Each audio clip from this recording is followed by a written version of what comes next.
দেশ আগের থেকেই স্বাধীন। এই নতুন করে 2024-এ স্বাধীন, এটা কোনো স্বাধীনতা বলতে কিছুই না। স্বাধীন রয়েছি বাট পুরোপুরি না। যেমন আমরা অনেক কথা বলতে চাচ্ছি, বলতে পারতেছি না। শেখ মুজিবের অবদান তো বেশি ছিলই, এটা সবাই জানে। আপা বিভিন্ন আপা কোনো শব্দ না, এটা আমাদের জননেত্রী, আমরা আপা বলবো কেন? জননেত্রী শেখ হাসিনা নেই, এই জন্য আমরা বিজয় দিবস কীভাবে উদযাপন করা যায়, মানে এখনকার যে স্বাধীন যারা বলে সেটাতে কেমন উদযাপন হবে সেটা দেখার জন্য বা সেটা পালন করার জন্য আসছি না। আমি সেরকম বলতেছি না, আমি সেরকম দেখতেছি না। ভালো ভালো বলতে কি আমাদের দুদিনের আমরা মানে রাজনীতি কোনো সস্তা না পাই না, আমরা নিজেদের ইনকামে চলি, নিজেদের চাকরি বাকরিতে চলি।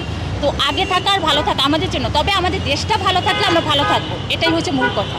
আমরা সেটা স্মরণ করার জন্য আমরা সবাইকে নিয়ে সকালবেলা বেরিয়ে পড়ছি, মানে দেখার জন্য যে আসলে কেমন যাচ্ছে। আমার কাছে তো দারুণ লাগছে স্বাধীনতা দিবস আজকে।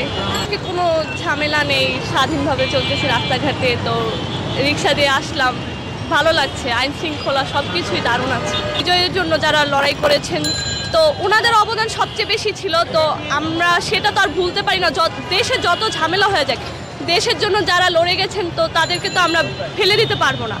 ওনাদের অবদান অনেক বেশি ছিল, তো ওনাদেরকে আমরা রেসপেক্ট করব, ওনাদেরকে সম্মান দিব এবং ওনাদেরকে যতটুকু সম্মান দেওয়া যায় আমরা চেষ্টা করব। আমরা চাইবো না ওনাদের যাতে মান সম্মান কোনোভাবে খোয়া যাক, বা আমরা সুন্দর করে দেশটাকে যাতে গর্বিতভাবে আমাদের দেশ যাতে এগিয়ে যেতে পারে। হ্যাঁ অবশ্যই, কেন মনে করবো না, কারণ শেখ মুজিবর আমরা নিজেরা শুনে এসেছি এবং অনেকে দেখে এসেছে। তো শেখ মুজিবরের অবদান তো বেশি ছিলই, এটা সবাই জানে।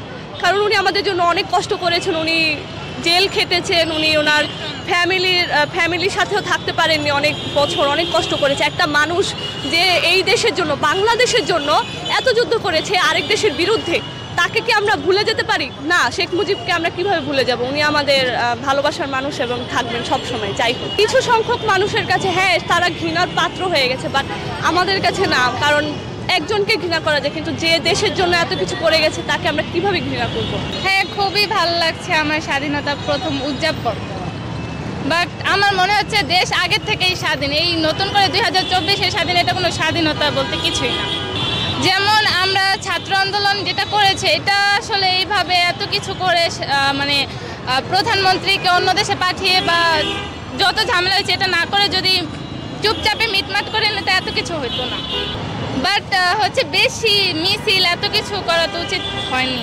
স্বাধীন রয়েছি বাট পুরোপুরি না। যেমন আমরা অনেক কথা বলতে চাচ্ছি, বলতে পারতেছি না।